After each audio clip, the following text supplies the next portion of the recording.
Let's learn equals method, the importance of equals method, and why we have to implement the equals method in our class.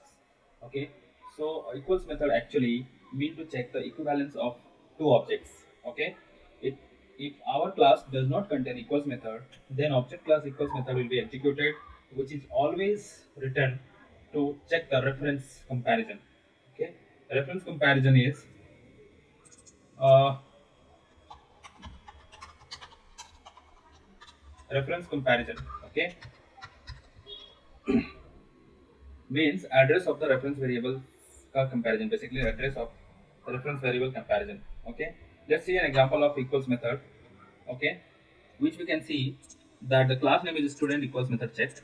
This is a name and roll number of the equals method. Okay, in this class we have two instance variable, one is name, one is a integer type of roll number. We have created a constructor which will accept a name as a string and roll number as int in argument, and it will instantiate the value whatever we give for these variables. Now we have created four objects. Okay, basically three objects with value and one other object with assignment. Okay, so in S1 what it will store, Vijay Shankar and 101. In S2 what it will insert, Bhaskar and 102. S3 what it will keep, Vijay Shankar and 101. So these three are three independent objects. Okay, and all will be having different address. Okay, anytime you use new operator it will create a different object. Okay, and S4 will be just pointing whatever is S1 created. Suppose S1 created one object, S4 will also be pointing the same object. So print S1 equals to S2, S2 equal to S3, S1 equal to S3, S1 equal to S4. Let's check what is the value. S1 comparison with S2, S3 and S4. I'm comparing S1 with S2, S3 and S4. We can see the output now. First let us run and understand what is the output of this program. Then I'll explain you. So you can see first two are false, meaning what I said, key whenever a new object, new keyword is used, a different object will be created. Even though the value for this are same, and S3 value for S1 and S2 are same, but both are having different address. Okay, so it is checking the reference address of the reference variable. So address of the reference variable will be different. Okay, that's why it is false. But S4 and S1 are pointing to the same object, and hence this has printed equal to true. I will show you again. I will run it. See, last one has been come as true.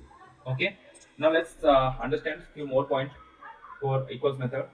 In the above program, object class equal method got executed, which is always meant for reference comparison. Okay, reference comparison, that is if two reference pointing to the same object, then only equals method will return true. Okay, understood, right? कि दो method जो है pointing to the same object, then it is returning true. In object class, equal method is implemented as below. Okay, this way it is implemented. So calling object and the object which is passed in the parameter, if both are same, it means reference of both are same, then it will return true, or otherwise it will return false. Based on our programming requirement, we can override the equals method, and we have to take care of the following things. Okay, let us understand meaning of contained comparison. Okay, like whether the names are equal or roll numbers are equal or both name and roll number are equal. We'll understand for student itself. So whether we have to take care of names equality or roll number equality or both equality. Okay, if we passing home heterogeneous object, it means one is a student, one other is department, then these are heterogeneous type of object, and then in this case always we have to return false. This is an important check we have to put. If we are providing null in our argument, then also we have to handle the null pointer exception. Let's see the example and understand. Okay, so similarly I created student equals method 2. Okay, and string names and int roll number are two instance variable which is instantiating during the constructor call itself, overriding the equals method. Now I'm checking. Okay, name, this dot name, and roll number, this dot roll number. So whichever object we are calling, we are just checking it. Okay, now we are checking कि जो whatever object we have passed here, whether that is of type student equals method 2, whether of this type. Okay, and we are assigning to S2. Now name 2 and roll number 2 we are reading from the S2. So whatever we are used to call, I'll show you how I have called the method here. I'll take a lot of here. See how I have called equals method. This S1 will have some value and this will also have some value, right? This S1 will have some value, this S2 will also have some value. Okay, so let us understand. So this means whatever object used to call the function. So S1 is the object which is used, which is calling this function. So S1 will be considered as this here, and this object will be considered as S2 here. Okay, now I'm assigning roll number name 1, name 2, roll number 1, roll number 2. Now we are checking name 1 equals to name 2 and roll number 1 equal to roll number 2. Then return true, otherwise return false. Then class cast exception. Suppose the casting is failed. That's why I have written under try. Casting is failed, then also return false. Null pointer exception is coming, then also return false. So this is a proper way of overriding the equals method. You can note down this. Proper way of overriding a student class in the equals method.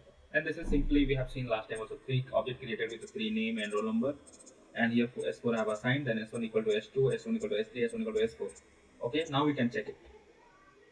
This time it will not compare the address, it will compare the value, and we can see a difference in the output.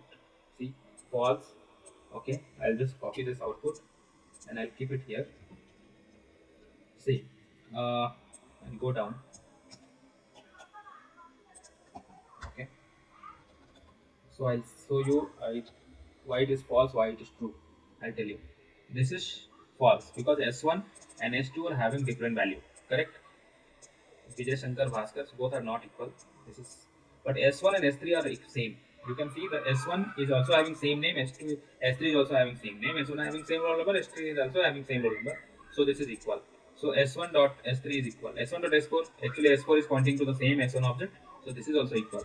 Now I am passing one integer. So this is a string type of object, right? String type of object we are passing. So we can call this one. It will not check. Now our method will check that Vijay Shankar is of type this or not. If not, it will come class cast exception and it will return false. Similarly, when I am passing null, it will come to null pointer exception and it will return false. This is how I have seen here. You can see this output. Okay, guys. So I'm just doing Control Z because some error has come and I'm saving it. I'll run it again. Okay.